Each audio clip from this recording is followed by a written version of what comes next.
아멘. 오늘도 이 아침에 우리 하나님 아버지와 예수 그리스도로부터 오는 크신 은혜와 평강이 여러분들과 함께 하시기를 바랍니다. 아멘. 여러분, 오늘은 능력 있는 믿음의 기도라는 제목을 가지고 함께 같이 말씀을 나누도록 하겠습니다.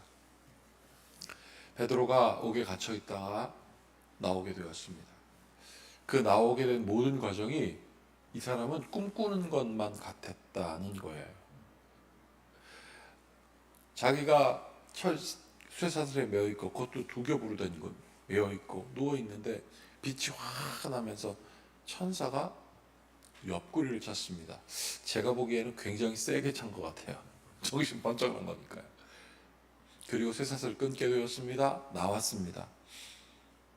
파수대가 2개나 지나갔다 그랬습니다. 자기를 지키는 사람들이 4명이나 있다고 그랬습니다. 근데 아무도 몰라요.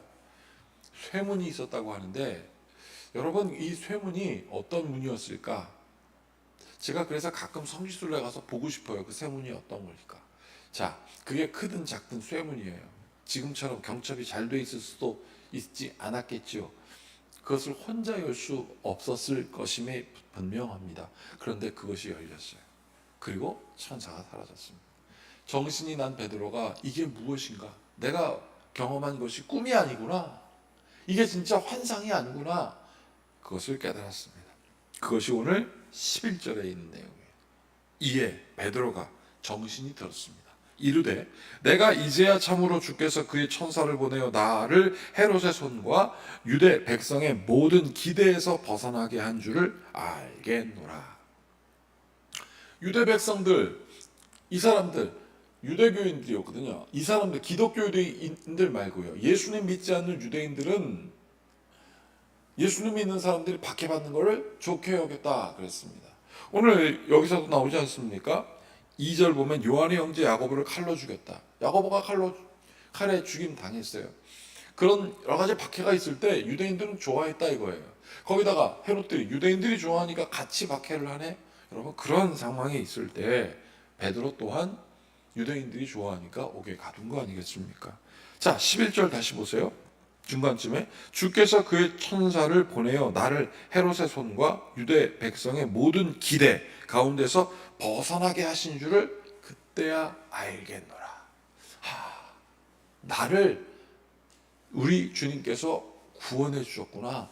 헤롯의 손과 유대인들의 손에서 구원해 주었구나 라는 것을 알게 되었습니다. 하나님이 하신 거죠. 그러면 하나님이 이것을 왜 하셨을까요? 베드로를 구원해서 복음 전해야 되니까 하셨죠. 그건 당연한 것입니다.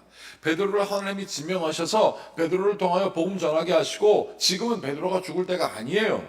자, 그렇다면 전적인 하나님의 뜻이 맞습니다. 그런데 하나님께서 지금 하나님의 뜻대로 하시지만, 하나님이 이렇게 하지 않고는 견딜 수 없는 그런 마음이 들고, 이 모든 것이 하나님의 뜻 가운데 있는 것을 베드로가 보게 합니다.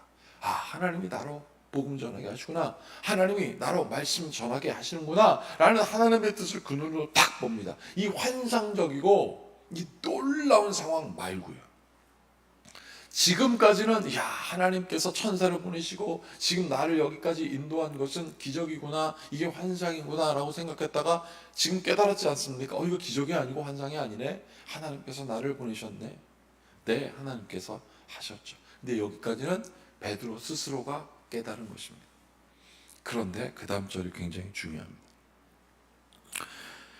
벗어난 줄, 자, 유대 백성의 모든 기대에서 벗어나게 하신 줄을 알겠노라 하여. 이 12절 첫 마디가 어떻게 시작합니까? 깨닫고. 자, 이제 깨닫고 마가라 하는 요한의 어머니 마리아의 집에 가니. 하나님이 그렇게 하셨구나, 나를 살렸구나 깨닫고 마가라고 하는 요한의 어머니 마리아의 집에 갔다. 거기서 무엇을 봅니까? 여러 사람이 거기에 모여 기도하고 있다. 여러분, 제가 이 말씀 쭉 묵상하다가 마지막에 막 목이 팍 메이는 거예요.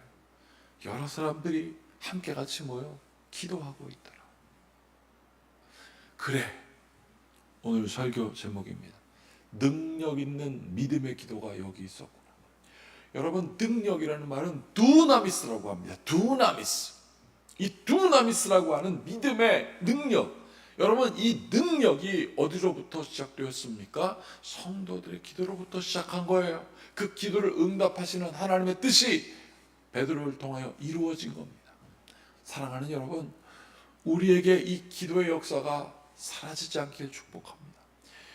오늘 1절, 2절, 3절에 보면 예수님의 제자들이 박해만 안고 그 박해를 기뻐하는 두 비로가 있었다. 그래서 이 사람들 고난받을 수밖에 없는 상황이었다. 그런데 이 고난을 통과하게 하시고 이 어려움을 지나가게 하시며 이 어려움으로부터 세상이 놀랍고 세상이 이해할 수 없으며 감당할 수 없는 경험을 하게 하시죠.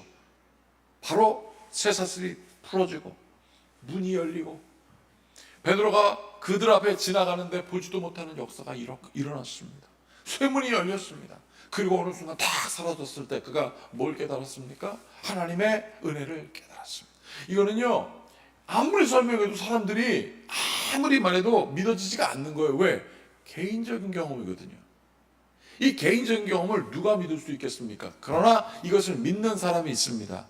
누구? 함께 같이 기도했던 사람들. 하나님, 우리의 사도 베드로를 이끌어 주시옵소서. 그가 지금 사람들의 기쁨과 사람들의 모욕거리가 되고 있습니다. 여기서 기쁨이라는 것은 조롱거리, 박해 현장에 가서 짐승에 밥 되는 거, 뭐 이렇게 돼서 베드로의 얼굴이 찌그러진 거 좀 보고 싶었겠죠. 너희 믿음이 정말 얼마나 크냐 시험하고 싶겠죠. 그게 그들의 기쁨이었었는데, 주님, 베드로 살려주십시오. 그가 아직 복음을 전해야 되지 않겠습니까? 여러분, 기독교인들을 처음으로 그리스도인이다라고 불렀던 데가 언제냐면 안디옥 교회의 부흥이었을 때 그랬습니다. 안디옥 교회가 부흥이 있었을 때의 배경은 사도 베드로, 사도 바울이 기독교인들을 박해하다가 회심하고 나서 그가 제자들 앞에 섰을 때 바나바가 중재해 주거든요. 변론해거든요. 이 사람 하나님의 은총을 받은 사람입니다. 하나님의 개인적인 만남을 듣고 이 바나바가, 존경받는 바나바가 사람들에게 얘기해 준 거죠. 그것을 사람들이 믿게 되었고 이 두 사람이 저 안디옥 교회 갔을 때 부흥이 있었던 거예요. 그때 사람들은 그들을 통하여 그 부흥을 보면서 뭐라고 했냐면 그리스도인이라는 말을 정확하게 표현하면 구별된 사람들 이란 뜻입니다. 그런데 이 그리스도인의 그 속뜻보다도 그리스도인이라고 사람들을 부른 것은 저 사람들은 예수를 따르는 사람들, 이런 크리스티안이라고 말한 게 바로 TIAN, 그게 바로 무엇 같은 사람들, 무엇을 따르는 사람, 크리스티안.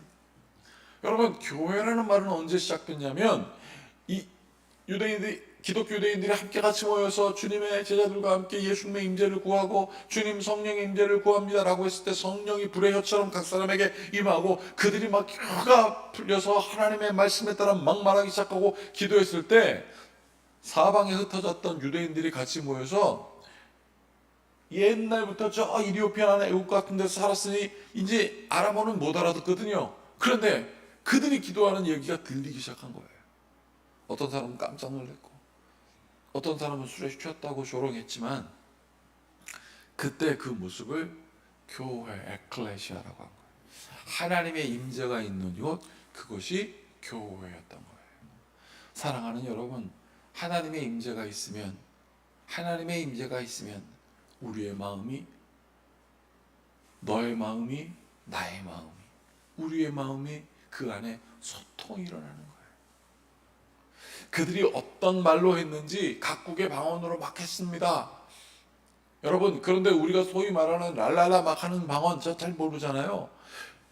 어려서부터 무슨 말을 했는지, 내가 타국에 살아서 이제 한국말 잃어버렸던 그 사람들이 한국에 왔는데 들리지도 않는 말이 들리는 역사가 일어났던 거예요. 이게 어떤 역사입니까? 하나님의 임재가 있었던 것입니다. 사랑하는 여러분, 하나님의 임재가 있는 곳에 하나님의 은혜로 그들의 소통이 일어나는 거예요. 근데 하나님의 임재가 없기 때문에 소통이 일어나지 않아요.